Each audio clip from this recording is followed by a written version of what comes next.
امریکہ اور اسرائیل کی ایران پر بمباری کے بعد مشرق وسطی میں جاری جنگ کا آج 11واں دن ہے اور آج بھی دونوں جانب سے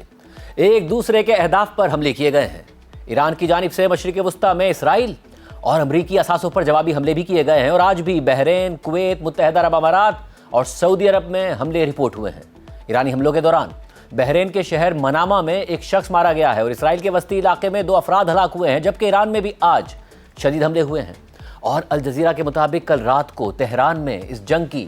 سب سے شدید بمباری دیکھی گئی ہے اور شہر کے مرکز میں رسالت اسکوائر کے قریب حملے کے دوران کم از کم 40 افراد مارے گئے ہیں۔ اس ساری صورتحال میں علی خامنائی کے بیٹے مجتبیٰ خامنائی کو نیا سپریم لیڈر چن لیا گیا ہے۔ آج وزیر اعظم شہباز شریف نے بھی نئے ایرانی سپریم لیڈر کو خط لکھ کر نیک خواہشات کا اظہار کیا ہے اور ساری دنیا کی نظریں مجتبیٰ خامنائی پر ہیں۔ مجتبیٰ خامنائی کے سپریم لیڈر بننے کے بعد صدر ٹرمپ کا ایران میں وینیزویلا ماڈل دہرانے کا پلان فلاپ ہو گیا ہے اور اب صدر ٹرمپ مجتبیٰ خامنائی کے سپریم لیڈر بننے پر کھل کر تبصرہ کرنے کو بھی تیار نہیں ہے، حالانکہ وہ پہلے نام لے کر کہہ رہے تھے کہ مجتبیٰ خامنائی کو سپریم لیڈر نہیں بننا چاہیے، بلکہ جو بھی بنے اس میں میری مرضی شامل ہونی چاہیے، یعنی ایران میں جمہوریت، خواتین کی آزادی اور عوام کی خوشحالی سے کوئی مطلب نہیں۔ مطلب ہے تو اس بات سے کہ ایران میں امریکہ اور اسرائیل کی مرضی کا رجیم ہو، اور اب اسرائیل نے کہا ہے کہ وہ نئے سپریم لیڈر کو بھی ٹارگٹ کرے گا۔ صدر ٹرمپ نے یہ بھی کہا تھا کہ ہم ایران میں حکومت کا ایسا سربراہ چاہتے ہیں جو ایران کو جنگ کی طرف نہ لے جائے۔ خود جنگ چھیڑ کر کہہ رہے تھے کہ ایران میں ایسا سربراہ ہرگز نہیں آنا چاہیے جو جنگ کی طرف لے جائے۔ ایران جنگ کی طرف نہیں جا رہا تھا، ایران تو آپ سے مذاکرات کر رہا تھا۔ مذاکرات کے 3 راؤنڈ بھی ہو چکے تھے۔ مذاکرات میں ثالثی کا کردار ادا کرنے والے ملک عمان کے وزیر خارجہ بدربو سعیدی نے بھی کہا تھا کہ ایران زیرو اسٹاک پائلنگ کے لیے بھی مان گیا تھا۔ پھر نیتن یاہو کے کہنے پر امریکہ نے اسرائیل کے ساتھ مل کر ایران پر حملہ کر دیا۔ پچھلے سال جون میں بھی یہی ہوا تھا اور مذاکرات کے دوران اسرائیل نے ایران پر حملہ کر دیا تھا اور پھر امریکہ بھی حملے میں شامل ہو گیا تھا۔ اور اب ٹرمپ کہہ رہے ہیں کہ ایران میں حکومت کا ایسا سربراہ چاہتے ہیں جو ایران کو جنگ کی طرف نہ لے جائے۔ صدر ٹرمپ امریکیوں سے وعدہ کر کے صدر بنے تھے کہ وہ امریکہ کو کسی نئی جنگ میں نہیں لے جائیں گے، تو وعدہ خلافی اپنی ہی عوام سے کون کر رہا ہے؟ ساری دنیا کی مارکیٹس اور معیشتوں کو خطرے میں کون ڈال رہا ہے؟ حالانکہ امریکی انٹیلیجنس نے صدر ٹرمپ کو بتایا تھا کہ خامنائی کو قتل کرنے سے ایران میں رجیم چینج نہیں ہوگا۔ امریکی اخبار واشنگٹن پوسٹ کے مطابق امریکہ کی نیشنل انٹیلیجنس کاؤنسل نے یہ انٹیلیجنس رپورٹ بھی تیار کی تھی کہ اگر امریکہ نے ایران پر ایک بڑے اسکیل پر بھی حملہ کر دیا تو بھی ایران میں رجیم کا خاتمہ نہیں ہوگا۔ اور یہ حملہ اتنی جلدی میں کیا گیا کہ رائٹرز کے مطابق جب ہفتے کو ایران پر حملہ کیا گیا تو امریکہ کا اسٹیٹ ڈپارٹمنٹ اس وقت تک اس بیوروکریٹک ٹاسک کو پورا کرنے میں مصروف تھا کہ حملے کی صورت میں 3 ممالک بحرین، کویت اور قطر سے اپنے غیر ضروری سٹاف کو کیسے نکالنا ہے۔ حالانکہ اس وقت تک امریکی حملے کے بعد ایران پہلے ہی ان 3 ممالک میں جوابی کارروائی شروع کر چکا تھا، جبکہ سعودی عرب کے دارالحکومت ریاض میں امریکی سفارت خانے سے غیر ضروری سٹاف کو واپس امریکہ بھیجنے کا حکم نامہ منگل کو آیا کہ جب جنگ کو پہلے ہی 4 دن ہو چکے تھے۔ حالانکہ ماضی میں ہمیشہ امریکہ نے کسی بھی کارروائی یا حملے سے کافی پہلے ایسا کیا تھا۔ جب امریکہ نے 2003 میں عراق پر حملہ کیا تو حملے سے ہفتوں پہلے اپنے سٹاف کو وہاں سے نکالنے کی تیاری شروع کر دی تھی اور عراق پر حملے سے 1 ہفتے پہلے اپنے سٹاف کا انخلا بھی کر دیا تھا، مگر اس بار امریکی سفارتی عملہ اور شہری مشرق وسطی میں پھنس گئے اور خود صدر ٹرمپ نے مانا کہ انہیں توقع نہیں تھی کہ ایران پر حملے کے بعد خطے میں یہ صورتحال پیدا ہو جائے گی۔ اور صدر ٹرمپ صرف دنیا کو ہی نہیں، اپنے سوشل میڈیا کے ذریعے دھمکیاں، پیغام اور معلومات نہیں دیتے، بلکہ خود اپنی حکومت کو بھی ایسے ہی چلا رہے ہیں۔ رائٹرز کے مطابق ایک کیس میں تو وہ آفیشل جو امریکی شہریوں کو خطے سے نکالنے کا ذمہ دار تھا، وہ اپنے گھر پہنچا تو اسے سوشل میڈیا پوسٹ کے ذریعے پتا چلا کہ امریکی حکومت اپنے شہریوں کو نکالنے کے لیے چارٹرڈ فلائٹس آفر کر رہی ہے، حالانکہ ان کے پاس اس حوالے سے کوئی حکومتی احکامات نہیں آئے تھے۔ یعنی لیک آف کیلکولیشن اور مس کیلکولیشن کا مجموعہ ہے یہ جنگ، جس کی قیمت یہ خطہ